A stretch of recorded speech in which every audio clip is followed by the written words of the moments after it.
So, DICE has revealed nearly all the information that they have regarding the Battlefield 1 Apocalypse DLC. And I felt it was right today to make a video listing all of that information in one place so that you guys stay bang up to date with what's happening in Battlefield 1.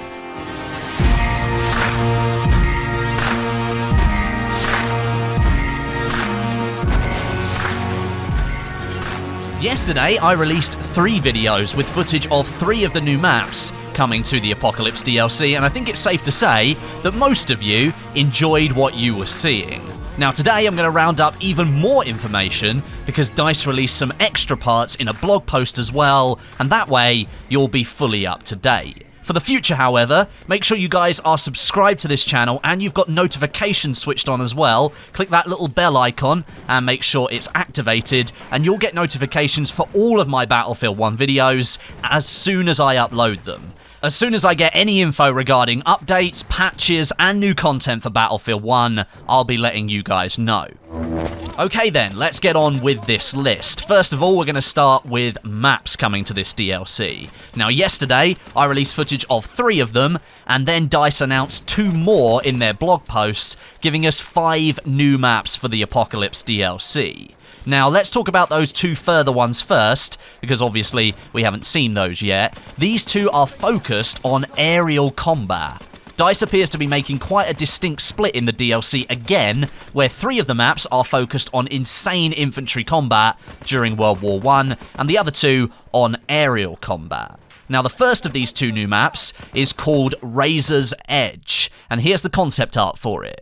The description states the map will engage you in frantic dogfights among snowy mountain peaks, and the British and German flying aces will fight for control. Now, the concept art also shows a Zeppelin airship in the background as well. I'll get onto why that's important in just a little bit.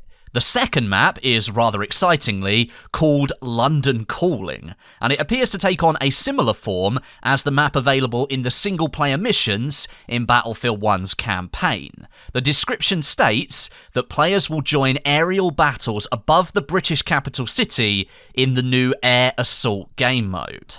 Now, that Air Assault game mode might be just what air combat players have been waiting for quite a long time in Battlefield 1. You're going to be taking part in huge aerial dogfight battles for the most part, and then at the end of rounds, you'll be entered into a face-off with huge airships.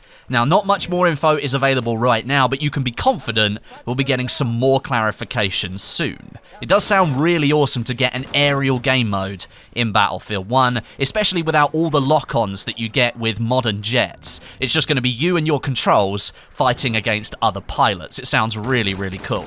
The other 3 maps coming in this DLC I've already posted videos on, but if you missed those videos and you're not fully up to date, then I'll list what those maps are going to be here for you now. All of them are focused on intense infantry battles that happened during World War I.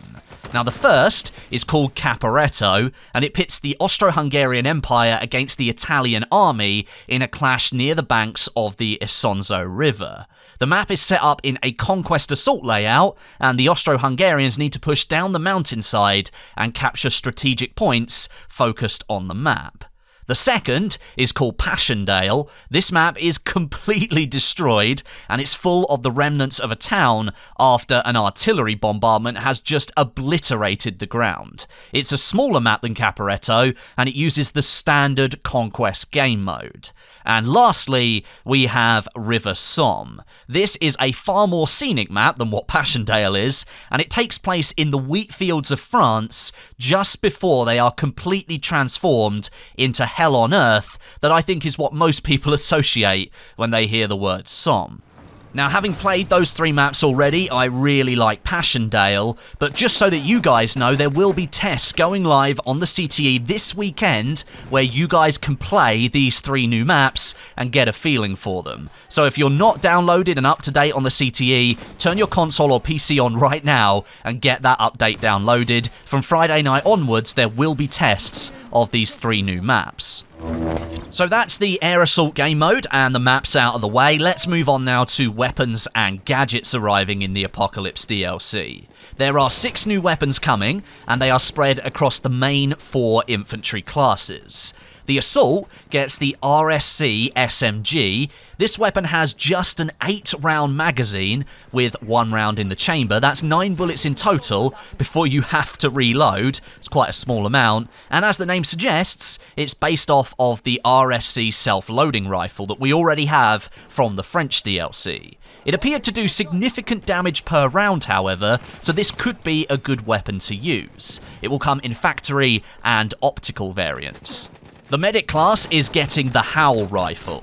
This is a conversion of the bolt-action Lee Enfield rifle to allow semi-automatic fire. It will come in factory and Marksman variants, and the factory includes some rather unique iron sights that are set off to the left-hand side of the gun. Both variants come equipped with a 20-round detachable box magazine underneath the weapon. The support class gets the LMG 0818, and this appears to be an air-cooled version of the much heavier MG 0818, but it retains its iconic Maxim-style body. It will come in low weight and suppressive variants, and fires at 600 rounds a minute, and features a rather impressive reload animation. The Scout class gets 2 new rifles in this DLC. First of all, the Howl Rifle Marksman. This Canadian weapon fires the same round as the British SMLE rifle, and it appears to have a similar sweet spot range as well, making it great for some of those close quarter maps if you still want to snipe a little bit. And second, the M1917 Enfield Infantry rifle. Now, this fills the gap that players have wanted filled by the M1903 Springfield Infantry for quite a long time. This American-adapted British rifle is actually more populous, or was, on the front lines with American troops during the war than the Springfield rifle was. One new sidearm is coming to the DLC, the Revolver Mark VI. This will be a universal sidearm, so all classes will be able to make use of it. And lastly, 3 new melee weapons: the Meat Cleaver, the Pry Bar, and the Broken Bottle. All of these weapons will be locked behind some assignments that you need to complete before you can use them, and here's to hoping that DICE, now on their 4th DLC for Battlefield 1, don't go overboard with the requirements again and try to get players to do some ridiculous things. Keep it nice and straightforward, but make sure they're challenging at the same time. Moving on now to the gadgets and another weapon that I'm going to mention. First, we have the camera pigeon. Now, this is an extremely early version of the gadget that I'm showing you, and DICE is not actually 100% confident they will add this into the DLC at all, but essentially, this has been made to fill the role that the MAV filled in Battlefield 3 and 4. Releasing the pigeon will give you control of its direction, and you'll be able to fly across the map taking pictures on a cooldown timer so that you can spot enemies for your teammates to go and kill. Secondly, we have the Aaa Rocket Gun. We've seen this before in testing for the Turning Tides DLC, and it would have worked wonders on some of those huge open maps that we're getting, but now I can see why DICE has chosen to delay it until the Apocalypse DLC, considering 2 new aerial focus maps are coming with it. This will fire an AA shell instead of the AT one, and it will allow it to explode near aerial targets rather than needing a direct hit. And lastly, we have a brand new stationary weapon that's being added called the Livens Projector, or the Gaswurfminen. Both appear to be the same thing, and at the moment the weapon has only been seen on the Caporetto map, but essentially it's a mortar system that fires multiple shells at once onto a certain area, covering it in a gas cloud. DICE is also adding 2 new bomber vehicles into the DLC as well. At this time, it's unclear if these new ones will do anything different to the current ones, but both appear to be focused purely on the Caporetto map. We have both the Hansa Brandenburg GI and Airco DH-10 planes coming to the Apocalypse DLC. Now, something that really did catch my eye in the blog post announcement was an extension to the specialization system that DICE has been working to perfect over the last few patches. These specializations are locked behind service assignments and give soldiers slight statistical changes when they're applied. It appears, however, DICE is now taking this system a step further, and something called Afflictions will be added. Now, according to the blog post, these are aimed at more seasoned players to show off their skill in any situation. Afflictions will hamper your soldier in various ways, depending on which one you apply. So, for example, one of these afflictions is called Mortality, and when it's active, you will lose 2000 score every time you have to respawn. Another one is called Paranoia, and it requires you to play with your gas mask on for the entire round. These, to me at least, sound really cool. They won't be for everybody, and I can definitely see some people sort of turning their nose up to them, but for me, it's going to add an extra layer to the gameplay in Battlefield 1, and 100% it's going to freshen up my playstyle as well. I can't wait to see what others DICE are planning to add. And alongside these afflictions, there will be new dog tags, new service stars, codex entries, medals, and ribbons that you can unlock to add to your collection. And lastly, better not forget this, we have a release date, or at least a release window, February 2018. That's right, the Apocalypse DLC will be coming in February 2018 for Premium Pass holders. They get 2 weeks early access to all DLC content.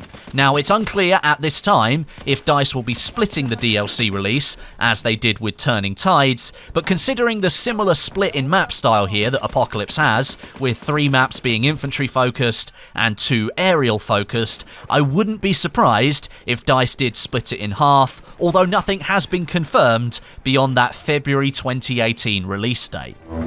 And so, there you have it, all the details of the Apocalypse DLC wrapped up for now. As we get more information about those 2 aerial maps and the new game mode, of course I'll be keeping you guys up to date. But thanks very much for watching today. Let me know what you think of all this new information down below in the comments section, and I'll be down there reading as many as I can and replying to some of you as well. But until next time, my name is Westie, and I'll catch you guys in the next video.